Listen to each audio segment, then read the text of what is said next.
अब उसके आगे का देखिए पेज नंबर 11 में। पेज नंबर 11 में हमको एक चार्ट बना हुआ दिख रहा है, जिसमें ये डायग्राम में हमको पता चल रहा है कि इक्वल डे नाइट यानी बराबर बराबर दिन और बराबर रातें ऐसा कब होता है। यहाँ पे देखिए राइट साइड से अगर हम मूव करेंगे तो ये देखो, ये रहा जनवरी, फरवरी एंड मार्च, यानी इस तरफ से बढ़ रहा है। तो यहाँ पे मार्च में आएगा तो डे एंड नाइट इक्वल हो जाएगा। फिर उसके बाद अप्रैल, मई एंड जून। जून में आते आते क्या हो जाता है, 21 जून आ जाता है और लॉन्गेस्ट डे, उस दौरान लंबे दिन यानी दिन की जो रफ्तार है वो बड़ी होती जाती है। फिर जुलाई, अगस्त और लास्ट में यहाँ पे सितंबर में आ जा रहे हैं। जब सितंबर में आ जाते हैं तब उसकी जो डायरेक्शन होती है वो टोटली चेंज हो जाती है। इसी तरह ये जो इसको बोलते हैं पीरियडिक साइकिल, यानी इस तरह से दिन और रात में कन्वर्ट होता है, यानी इसी दिशा में घूमता है।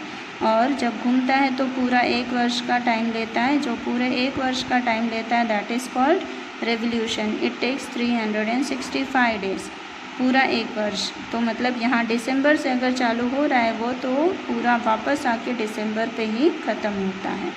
और इसीलिए 22 दिसंबर डेट दी गई है और 21 जून दी गई है। तो 21 जून और 22 दिसंबर इन दोनों के बीच में मतलब 50-50%, आधा आधा पूरा हो जाता है।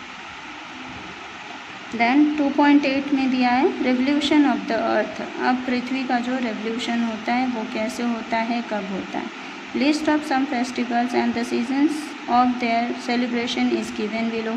When we celebrate a particular festival here, name the season experienced at that same time in the different country.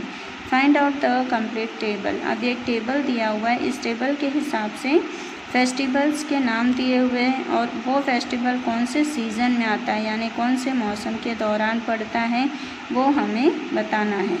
And उसी तरीके से दूसरी भी जो कंट्री होती है, सपोज़ अगर अपने भारत को छोड़कर दूसरी कंट्रीज़ में भी क्या वो सीज़न में वही त्यौहार पड़ते हैं या वहाँ का सीज़न कुछ बदल जाता है, यह हमको इस टेबल में फाइंड आउट करके लिखना है।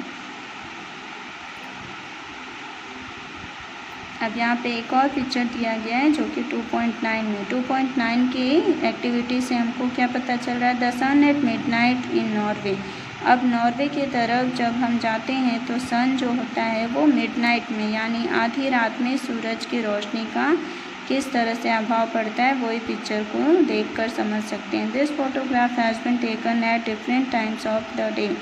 अब ये जो फोटोग्राफ है वो दिन के हर अलग अलग समय पर ली गई पिक्चर है, इसीलिए इसकी जो रोशनी है वो हर जगह अलग अलग जा रही है।